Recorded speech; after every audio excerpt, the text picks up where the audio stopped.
Assalamualaikum Pak Ustadz. Nama Waalaikumsalam. saya Aditya. Saya mau tanya ini kalau nggak pantas, saya minta maaf sebelumnya ya.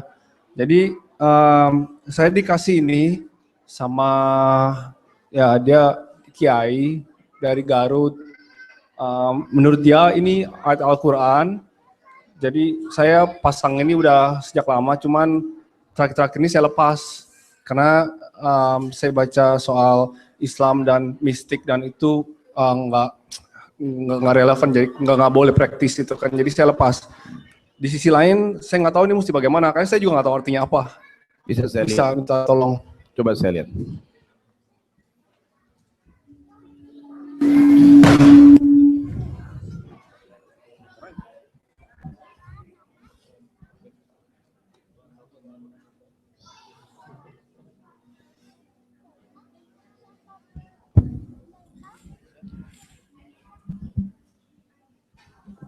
Iya, ini sama ini. Jadi inilah ciri yang saya bilang buhul tadi ya.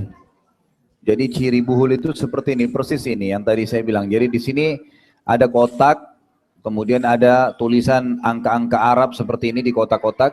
Ini punya makna ini, bagi mereka ini punya makna.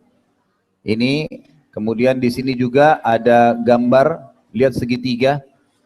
Ya, ini yang tadi sudah banyak kita sebutin di buku itu ya. Dikasih tulisan segitiga, kemudian juga ada angka-angka. Ini juga ada kotak, kemudian huruf-huruf hijaiyah yang terpisah ditulis. Ini semua subhanallah yang saya sebutin tadi. Kemudian di bawah sini lihat ada bintang, ya. Kelihatan nggak? Di bawah sini tuh ada gambar bintang, ada kode-kode apa ini, gitu kan? Dibuka dengan bintang, ditutup dengan bintang. Ini semua sama metode-metode yang digunakan oleh siapa? Orang-orang yang memang sebenarnya dukun, cuman mereka mengatasnamakan agama. Ini semua tidak ada. Ya. Ini semua tidak ada. Jadi perlu saya ceritakan begini Bapak Ibu sekalian. Ada pengalaman ruqyah di Jakarta. Ada satu orang, teman saya, kebetulan dia peruqyah. Dia cerita pengalaman, waktu kita berbagi pengalaman. Dia bilang, saya pernah ruqyah orang, kemudian waktu jinnya dia kesurupan, terus jinnya ditanya, kenapa kau masuk ke badannya orang ini? Dia bilang, orang ini manggil saya setiap hari 1000 kali. Orang ini manggil saya setiap hari 1000 kali. Kata peruqyahnya, memang orang ini manggil apa kamu? Dia bilang, orang ini setiap hari bilang, ya Jabbar 1000 kali.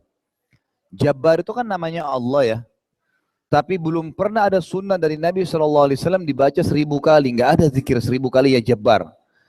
Karena dia amalkan yang Nabi tidak pernah contohkan, ternyata itu bisa mengundang syaitan.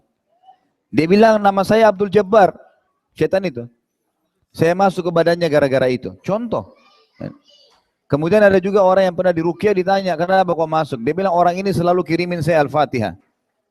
Dia bilang Al-Fatihah kepada Abdul Qadir Jailani. Saya Abdul Qadir nama saya masuk ke badannya. Sementara mengirim surah Al-Fatihah untuk orang mati, tidak pernah ada sunnah Nabi. Pernah nggak Bapak Ibu dapat riwayat, Nabi bilang Al-Fatihah untuk Hamzah, pamannya meninggal. Al-Fatihah untuk ahli Badar, ahli Uhud. Nggak pernah. Kita yang buat-buat tuh. Nggak pernah ada seperti itu. Yang ada doain iya, doain, minta ampun buat mereka iya. Tapi ngirim ayat Al-Quran untuk orang mati itu belum pernah ada sunnahnya. Ternyata dengan dia kirim itu, tidak sampai ke orang mati, tapi ditunggangin oleh syaitan yang ada di sekitar situ. Untuk masuk ke badannya.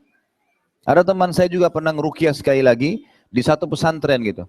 Pada saat dia masuk, diajarin ruqyah, lalu dia ruqyah, dia baca ayat ruqyah, satu masjid itu kesurupan. Anak-anak santrinya. Lalu kiainya bilang, kamu ngapain murid-murid saya nih? Dia bilang, pasti pagi ada pelanggaran nih, nggak mungkin. Dia bilang, saya nggak pelanggaran apa-apa, coba renungin baik-baik, ada amalan-amalan enggak, ritual-ritual enggak? Ternyata setelah direnungin sama kiainya, memang ada ritual yang biasa dibaca malam Jumat 4000 kali. Ya, ada zikir-zikir itu baca 4000 kali, nggak pernah ada hadis baca 4000. Maksimal hadis Nabi apa? Istighfar 70 sampai 100 kali, karena targetnya sebenarnya adalah kualitasnya. Astagfirullah wa atubu ilaihi. Itu baru Allah terima. Tapi kalau kayak orang kumur-kumur, astagfirullah, nggak dapat apa-apa. Gitu kan? Jadi seperti itu. Jadi mohon maaf, ini memang bagian dari hal yang sebaiknya tidak ada. Iya, ini nanti dimusnahkan, dibakar. Semua yang begini ya, jadi ini contoh. Makanya dari awal dari pertemuan saya bilang, kalau ada yang punya kertas, punya kulit, jimat, apa semua serahkan. Nanti kita jelaskan. Dan ini caranya sederhana. Tetap di sini memang ada beberapa ayat. Ini yang saya bilang, kadang-kadang ayat kemudian diputus. Ya, ini contoh ciri di sini, lihat ya. Ini kotak, kemudian ada di sini ditulis di pinggir-pinggir miring, tulisan miring.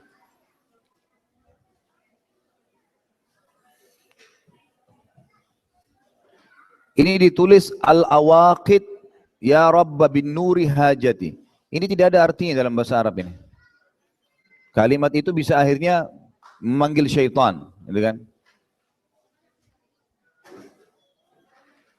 Wah, ini lebih banyak lagi, saya tidak mengerti terus terang. Walaupun tulisannya bahasa Arab. Di sini ada wajada ala rizq. Wajada itu mendapatkan, ala rizq mendapatkan rezeki. Dia tulis begitu, kemudian ditaruh di sebelah kotaknya. Kemudian di sini ada tulisan, ini kalau kelihatan ya, ini seperti huruf sin yang banyak sekali disambung-sambung. Ini nggak bisa dibaca. Saya bukan nyombongkan diri, Bapak Ibu sekalian, sudah sekian tahun belajar bahasa Arab, saya nggak bisa baca apa ini. Nah ini biasanya begitu. Jadi buhul-buhul ini dilihatkan kalau mayoritas orang Muslim dikasih tulisan bahasa Arab. Nanti disisipin di situ beberapa tulisan-tulisan tentang masalah sihir itu. Nah ini biasanya dikasih untuk pelaris. Biasanya begini nih dikasih untuk pelaris. Bisa ini, bisa kain, ditaruh di tempel di tembok dan seterusnya. Jadi ini sebaiknya dibacakan surah Al-Falaq, cara musnahkan ya kalau ada di rumah apa? Tiup. Setelah baca Al-Falaq tiup. Bakar sampai musnah. Setiap ditemukan hal-hal yang tidak enak di rumah, kalau sudah diruqyah ya, tadi misalnya ruqyah air, semprotin seluruh rumah, coba praktekin 2 minggu. Dipraktekin, nanti insya Allah apapun yang ditemukan yang aneh enggak ya, ditangkap, diambil kalau hewan, mungkin ada belatung, ada apa diambil, mau itu dimusnahkan semua ya, dibakar, buhul semua harus dibakar, dimusnahin, jadi bukan cuma dibuang. Kalau ada pisau, keris itu dibawa ke tukang las, kalau di Indonesia tukang las saya suruh tuh, dipotong-potong, terus direndam di air ruqyah, air di ruqyah terus direndam. Mungkin dibiarin 1 hari, itu insya Allah dengan izin kita supaya Allah hancurin, setelah itu baru dibakar. Seperti itu ya.